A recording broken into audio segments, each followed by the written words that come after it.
نذیرہ مستری کا. جی میں سر. بعد میں جب ڈی اے تھا اپنا ہمارا مرحوم ایم آئی کا جو ڈی جی ایم آئی بعد میں بنا تھا سرفراز, میں نے اس سے کہا کہ یار جب یہ ادھر تھا حسین حقانی, بڑی گالیاں دیتا تھا حسین حقانی کو, سرفراز ٹریٹر تھا سر, بیچ دیا, یہ دے دیے فلاں. میں نے کہا یار مجھے نا حسین حقانی کے متعلق فیڈ بیک دو, اندر سے انٹیلیجنس سورسز کی خبریں دو. کہتا سر اتنی ہمارے تو اس کے اوپر پتہ نہیں کتنی موٹی فائلیں ہیں. میں نے کہا دو کہ میں اس کو اور ایکسپوز کروں. میری تعریفیں کر رہا تھا کہ آپ نے حسین حقانی کے متعلق کوئی خبر نہیں. کہتا سر میں نے بہت دفعہ کیا, آتی نہیں ہے. ڈی اے کون تھا؟ نذیر بٹ. میں نے کہا نذیر بٹ سے میری بات کرا یار, میں اس سے پوچھتا ہوں وہ مجھے دے گا. کہتا سر نذیر بٹ کہتا ہے میں آپ سے بات. بعد میں مجھے پتا چلا نذیر بٹ اور حسین حقانی باقاعدہ مل کے کام کر رہے تھے.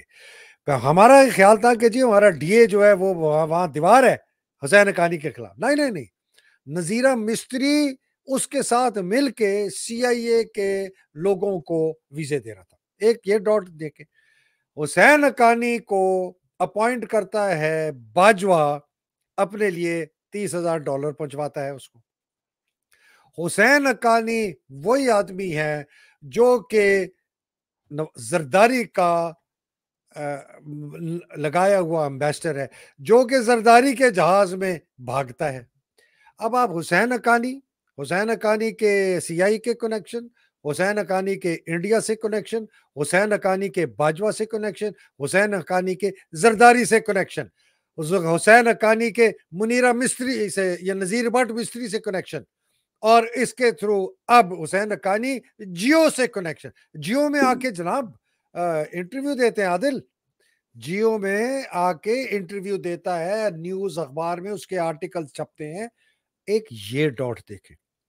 دوسرا جو میں نے یہ منظرنامہ پیش کیا, یہ جو عاصم منیر, آپ نے کہا نا عاصم منیر جب ڈی جی آئی ایس آئی تھا تو کہ جی اس کے خلاف یہ کیا نام تھا فیصل اجمل نے کیا.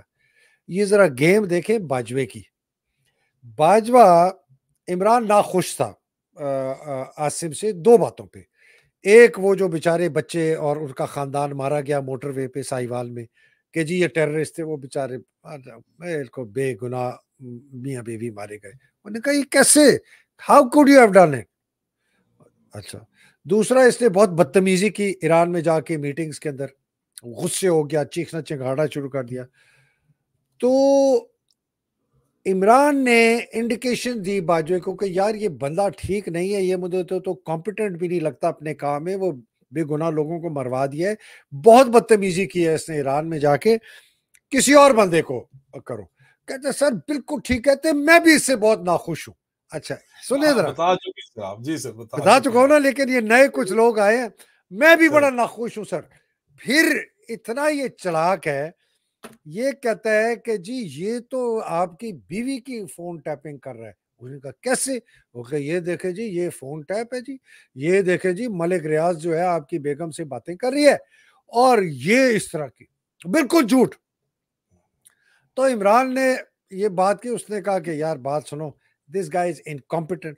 اس کو جا کے کہتا ہے, اب یہ اس کی گیم دیکھیں, اوے عمران بہت سخت ناراض ہے تم پہ, تم نے جو یہ ملک ریاض کی ٹیپنگ کی ہے نا, اس کی بیسس پہ اس نے مجھے کہا کہ تمہیں نکال دو, میں مجبور ہوں. اچھا اب یہ سوچیں, اس وقت تک 9 مہینے گزر چکے تھے پچھلے ڈی جی آئی ایس آئی کی. 9 مہینے تک اس نے فیض حمید کو پاک کیا ہوا تھا اے جی.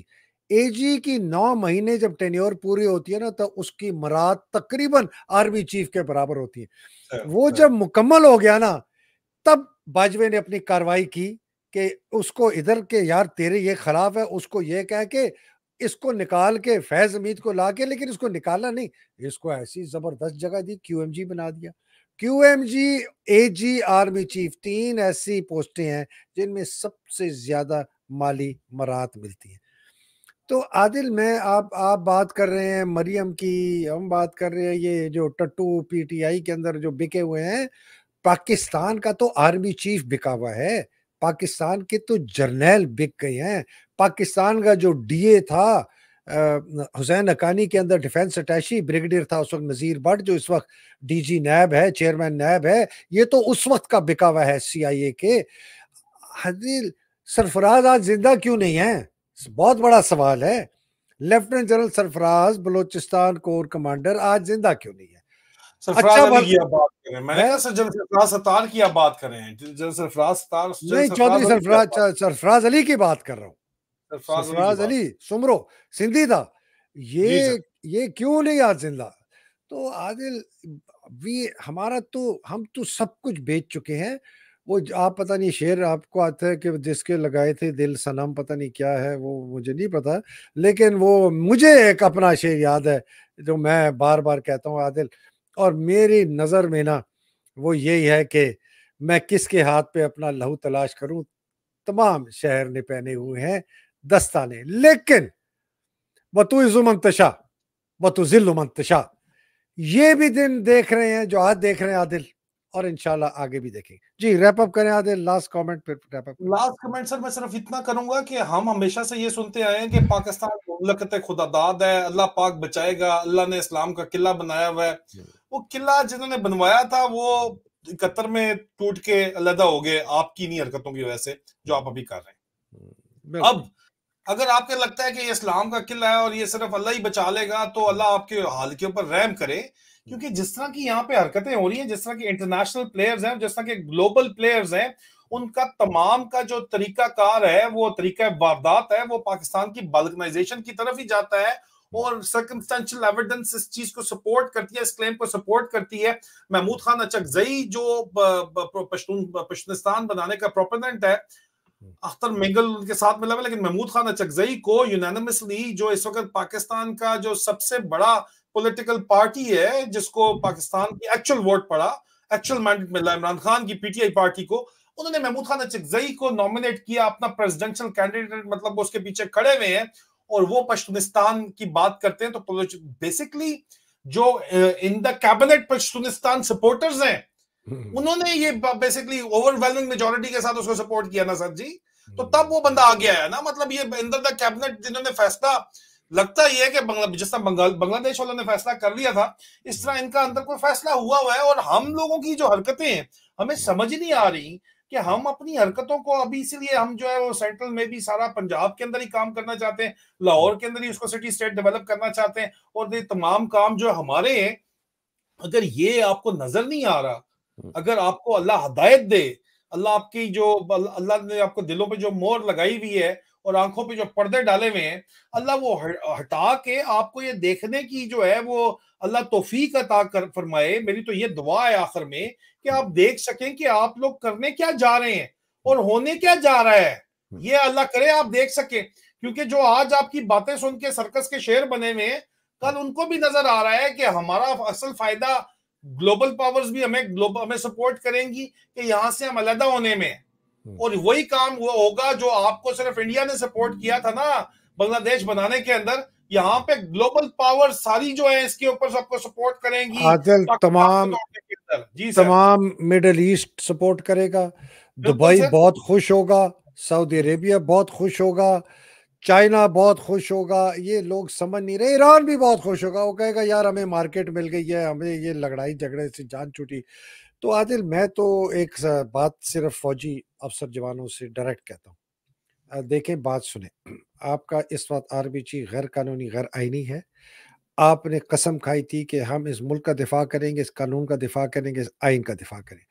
آپ کی جو قسم ہے اس کے آپ کے اس وقت جو غاصب آرمی چیف ہے اس نے توڑا ہے، اس نے آئین کو بھی توڑا، قانون بھی توڑا، اس نے سیاست میں بھی حصہ لیا، وہ غیر قانونی احکامات دیتا ہے.